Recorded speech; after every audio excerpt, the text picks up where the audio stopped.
Part of my story as well is if you look into it and if you know, as I spent 2 years, 3 years in prison. So that was kind of one of the things. And I was thinking about it the other days. I go through and I do some of these discussions.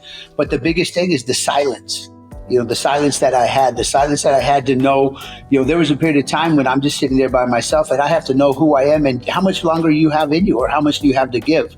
And then I started putting that back into Eddie King, my paralyzed guy, BMX Hall of Fame, mountain bike champion.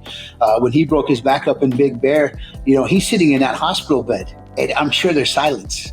And that silence is when we have to sit down. And even if you don't have something catastrophic happen or something that very dramatic happen in your life, we have to take a time out and enjoy silence. And so that way we have to get to that self-talk.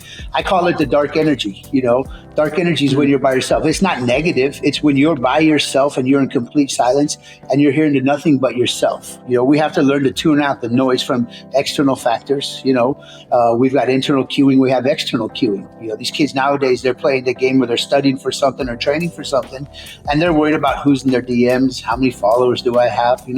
They're worried about all the too many, the outside, the cueing. That's wrong. I need the internal cueing, the ones that say focus, you can do this, you've prepared for this, and then that just goes to how much pain can you endure and how do you handle pain. I think that's the biggest thing.